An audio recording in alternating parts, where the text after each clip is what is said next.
How to Traumatize Children. A 1984 episode of Thomas the Tank Engine shows a big green engine named Henry, which is pulling a passenger train. He runs into a tunnel and stops there, not wanting to go any further. Henry's driver argues with him, but he refuses to come out, reasoning that the rain will spoil his green paint. To solve the problem, the workers take up the rails and erect a brick wall in front of Henry, abandoning him. Scary Things Police Have Seen, Part 25. One night, two officers were dispatched to an old office building that had been converted to a doctor's office. They were set to meet a key holder there to let them in regarding a motion sensor that had gone off. When they arrived, the key holder was already there and he let them in. They left the key holder on the first floor while they went to the second floor where the motion sensor had gone off. After they cleared the building, they went back down and found the key holder was gone. The officers asked dispatch to try to get a hold of the key holder so that they can tell him that the building was clear. Dispatch told the officers that was impossible because the key holder hadn't even arrived yet. The key holder was still about 10 minutes away. After the 10 minutes was up, a different person arrived and was confused on how the officers got in the building. They gave a description of the first key holder to her, and she told them that was a doctor that had committed suicide several days prior. Now don't be fooled by this photo, because this story is called The Demon Dog. For the short term they knew him, they called him Shanks. So if you haven't guessed it yet, Shanks is an American pit bull. But ever since Mark found Shanks, there was just something off. See, Shanks was fit, tough, and a very strong looking dog. But when you looked into his eyes, there was something evil that wanted to get out. But Shanks was a stray. He was found covered in blood months ago. The vet said that it was blood from a carcass or something that he had eaten to try and survive. But after we saw Shanks attack Robin Warmont while she was hanging out her washing, we knew it wasn't for survival. You see, Robin was 8 months pregnant when Shanks hunted her down and attacked her. Police said that they couldn't even recognise her once he'd finished ripping her apart. And unfortunately, neither her or her unborn baby survived. Since he ran away that day, 3 of his past owners have stepped forward, all with gruesome stories about Shanks. And all have refused to describe to police what he looks like, because he still stalks. This is why you should never ask too many questions. Once there was an old lady who was widowed and wheelchair bound, living in a house with 2 floors with her caretaker. One day, the police received a call from this old lady's house. The caretaker had been murdered. One detective was sent to investigate, where he found the caretaker's body on the first floor, vocal cords ripped out, lying in a pool of blood. The old lady was ruled out as a suspect because she was immobile, but the detective did note that this crime seemed familiar to how the widowed husband died years ago. He had suffocated in his sleep on the couch downstairs when the old lady was upstairs. After getting evidence from the first floor crime scene, the detective asked to look upstairs as well. The old lady refused at first, but he insisted and went up anyways. Everything seemed pretty normal until a shocking revelation came over him, and it sent chills down his spine. It was a detail that investigators had overlooked in the murder of the widow's husband as well. There is no phone on the 2nd floor. The detective then suddenly heard a noise, withdrew his weapon, and ran out of the room, only to find an empty wheelchair. This film is said to be one of the scariest films ever made. So scary, in fact, it can actually kill people. Netflix released a new film called Veronica, and it is said to be one of the scariest films to ever be made. This film is reportedly so terrifying that people are turning it off before it even finishes. Netflix themselves have even said that 1 out of 100 people watching this could actually watch the full film. Even experts have suggested that the film can actually kill people who have weak hearts. So watch this at your own risk. Scariest Things Police Have Seen, Part 22. Even though the story's pretty sad, it's also pretty incredible. Officers responded to a call about a father who went crazy and decided to shoot his family. He killed his wife and started looking for his 5-year-old son. The boy ran outside and was trying to hide on the side of the house behind some trash cans. The father eventually found him, and at point blank, unloaded almost an entire magazine on the boy. When the officers arrived, they found the boy, in shock, hiding right where the dad found him. There wasn't a wound on his body. There were bullet holes all over the side of the house around the boy. When they questioned the boy about what happened, he said, "An angel was in front of me with a shield, and he saved me. He pushed the gun away from me." Not a scary story, but pretty incredible. So this one time I had to stay at my grandma's because my dad was on vacation. And I was having a huge box of clothes come in, and I was not about to have these hoes stolen, so I had my friend stop by to put them inside. So I called my friend up and I was like, "Hey, can you tell me when you get to my house and let me know when you put the package in?" She's like, "I got you, shawty." I was like, "Bet, girl."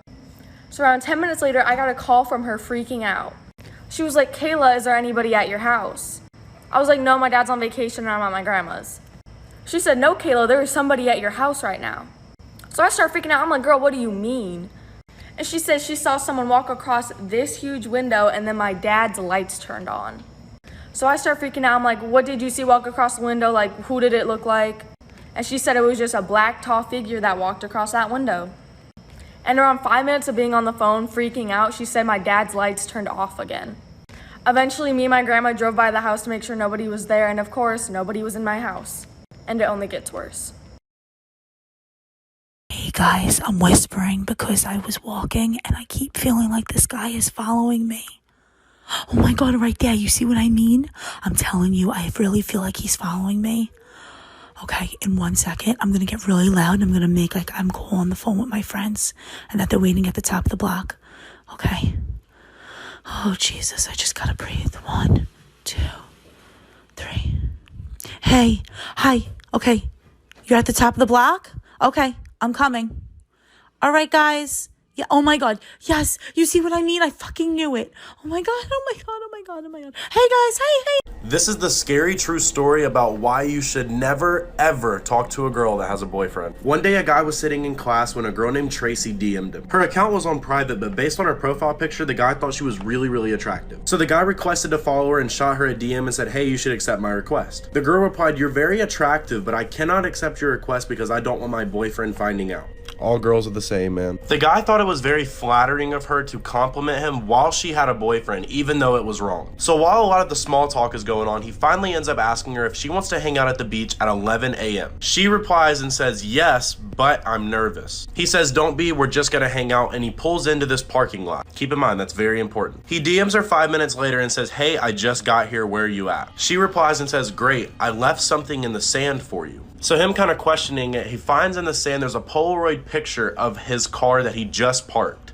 I'm running out of time, but I'm posting part 2 right now, so go check it out. Put a finger down if your friend was getting married and you didn't know anyone at the wedding. So she says that you can sit with her friend Tyler after you get to know him. So you start to text Tyler every day for about 3 to 4 months. Get pretty close. But then he doesn't show. That's okay. You guys are still friends. You're still going to talk to him. A few more months pass, and he ends up getting a girlfriend named Lexi, who he eventually knocks up. At this point, Lexi goes crazy, starts making his life a living hell, and he develops depression issues. After talking to Tyler about his depression, you say that he needs to leave Lexi for his general health and well-being, but he decides that the best course of action is to commit suicide. So for years, you harbor all this guilt, not knowing what to do or say to save your friend, and knowing that he's gone forever. About 10 years later, you find out that nobody in the story was ever real, and that you were catfished by your friend who got married.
you.